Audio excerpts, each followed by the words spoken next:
नमस्कार दोस्तों, स्वागत है आपका अपने वीजी नॉलेज में। आज उस शख्स के बारे में बात करने जा रहे हैं जिसका एक जमाने में ओल्ड मुंबई पर राज चला करता था। उस व्यक्ति ने अरुण गवली, बाबू रेशिम, रमा नायक से भी पहले अंडरवर्ल्ड की दुनिया में कदम रखा था। जी हाँ, यहाँ बात कर रहे हैं बाबिया खोपड़े की। उस जमाने में गोल्डन गैंग, कोबरा गैंग और डायमंड गैंग हुआ करती थी। बाबिया खोपड़े ने गोल्डन गैंग को बनाया था। बताया जाता है जब गोल्डन गैंग के बड़े और लोकल एरिया के छोटे गैंगस्टर्स के बीच में मीटिंग हुआ करती थी तो सभी ने गले और हाथों में सोना पहना होता था। ये लोग अपनी अमीरी दिखाने के लिए सोना पहना करते थे। गैंग के लोग अपनी शर्ट के 2-3 बटन खोल कर रखते थे। यह गोल्डन गैंग की आइडेंटिटी होती थी। जब भी गोल्डन गैंग के लोग किसी एरिया में जाते थे तो वो शर्ट के बटन खोल कर जाते थे। उनके गले में लटकी चेन को देखकर लोग समझ जाया करते थे कि ये बाबिया खोपड़े गोल्डन गैंग के आदमी हैं। बाबिया खोपड़े का जो हेडक्वार्टर हुआ करता था वो डिलाई रोड पर बनी सन मिल फैक्ट्री में हुआ करता था। सन मिल के मालिक ने उसको रहने के लिए अंदर एक बड़ा एरिया दिया हुआ था। आज के दौर में डिलाई रोड को एनएम जोशी मार्ग कहते हैं। जी हाँ, ये वही एनएम जोशी मार्ग है। जब 26/11 को मुंबई में आतंकी हमला हुआ था, 10 आतंकी आए थे जिसमें से 9 मारे गए थे और एक को जिंदा पकड़ लिया गया था। पकड़े गए आतंकी का नाम था अजमल कसाब। अजमल कसाब की जो इंटेरोगेशन हुई थी वो एनएम जोशी मार्ग पुलिस स्टेशन में हुई थी। 70s में जब दत्ता सामंत ने स्ट्राइक करवाई थी तो उसके बाद सन मिल फैक्ट्री आधी बंद हो गई थी। बहुत सी मिल्स और कपड़े की फैक्ट्री उस समय बंद हो गई थी। कुछ लोग अपनी मशीनें लेकर वहां से गुजरात में जाकर शिफ्ट हो गए थे। मुंबई के लाखों वर्कर्स बेरोजगार हो गए थे। बची कुची मिल्स ही चल रही थी। कटौती के कारण वर्कर्स को कम पैसे मिलने लगे थे, जिस वजह से वर्कर्स वहां हड़ताल करने लगे थे। यही कारण था हर बड़े मिल्स के मालिकों ने अपने मिल के अंदर खुद की प्राइवेट सिक्योरिटी यानी के दादा रखे हुए थे ताकि वर्कर्स को दबाया जा सके। डंडे के जोर पर वर्कर्स को दबाया जाता था। बाबिया खोपड़े को सन मिल्स के मालिक ने मिल के अंदर एक बहुत बड़ी जगह दी हुई थी जिसमें उनके रहने खाने और ऐशो आराम के सभी तरह के सामान का प्रबंध था। अंदर बैठकर ही बाबिया खोपड़े क्राइम से जुड़े कामों को करने लगा था। गैंग को वो वहां से ही ऑपरेट करता था। सन मिल के अंदर एक और एरिया था। वो एरिया कस्टम डिपार्टमेंट वालों ने सन मिल के मालिक से लिया हुआ था। जो स्मगलिंग का सामान पकड़ा होता था वो सब इकट्ठा करके वहां रखा जाता था, जिसमें लग्जरी घड़ियां, VCR, shoes, readymade garment, makeup kits जैसी चीजें हुआ करती थी। सामान इकट्ठा करने के बाद ऑफिशियली कार्रवाई करके उन सामानों की ऑक्शन हुआ करती थी। बड़े बड़े दुकानदार, होलसेल्स, रिटेल के व्यापारी वहां से ऑक्शन में सामान खरीदा करते थे। बाबिया खोपड़े दुकानदारों से हफ्ता और दुकानदारों का सेटलमेंट करवाने का काम किया करता था।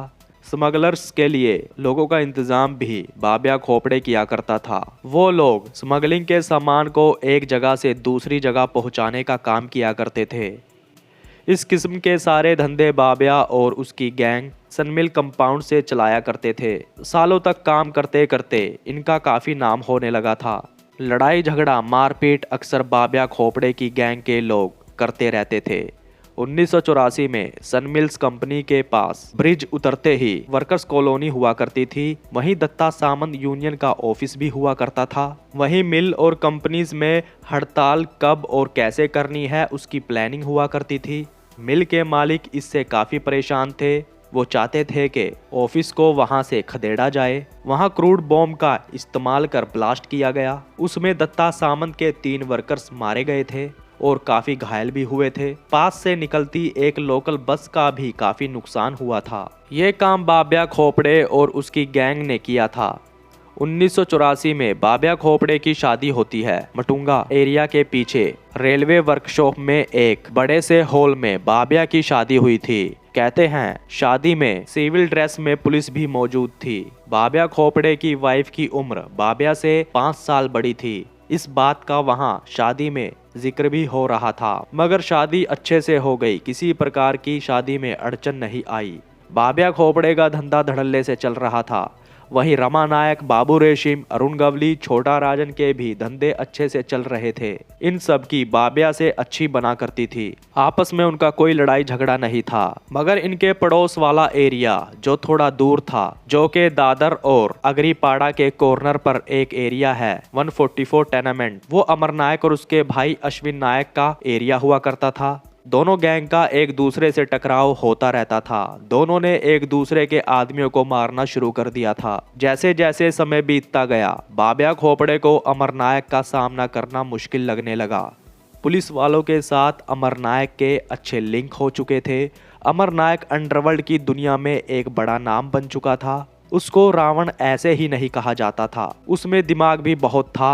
उसका गैंग बहुत डेयरिंग था। इस सब को देखते हुए बाबिया खोपड़े को अपना धंधा समेटकर वहां से जाना पड़ा था। कहीं ना कहीं यहाँ बाबिया खोपड़े ने अपना दिमाग इस्तेमाल किया। वो कहाँ गया किसी को कुछ पता नहीं चला। सालों वो गायब रहा।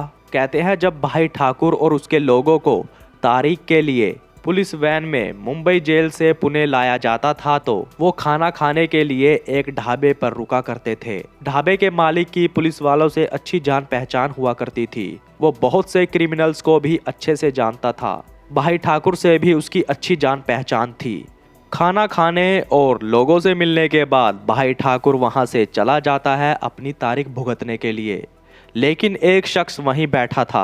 वो व्यक्ति बूढ़ा था। ढाबे वाले का कहना था कि वो बूढ़ा व्यक्ति ही बाबिया खोपड़े है। बताया जाता है कि भाई ठाकुर के विरार वाले एरिया में उसने जाकर शरण ली थी, क्योंकि अमर नायक उसको मारने के लिए ढूंढ रहा था। वो सब कुछ छोड़ छाड़ कर आराम की जिंदगी जीना चाहता था, इसलिए उसने भाई ठाकुर से रिक्वेस्ट की और विरार एरिया में रहने लगा। काफी सालों से वो विरार में भाई ठाकुर की प्रोटेक्शन में रहा। बाबिया खोपड़े का एक बेटा भी था। 2017 में वो 31 साल की उम्र में मुंबई में रेलवे ट्रैक पर मरा पाया गया। लंबे समय से वो बाबिया खोपड़े के टच में नहीं था। फैमिली की तरफ से भी बाबिया खोपड़े काफी टूटा हुआ था। इसको देखते हुए भाई ठाकुर ने उसकी काफी मदद की थी। 15 साल बाद बाबिया खोपड़े अपने दोस्त के साथ दहिसर में रहने आ जाता है। आजकल वो दहिसर में बने किसी अपार्टमेंट में रह रहा है। उसकी रीढ़ की हड्डी में प्रॉब्लम चल रही थी और वो वॉकिंग स्टिक के सहारे चलता है। तो दोस्तों, ये थी बाबिया खोपड़े की जिंदगी से जुड़ी कुछ बातें। अब तक के लिए इतना ही। तो नमस्कार दोस्तों।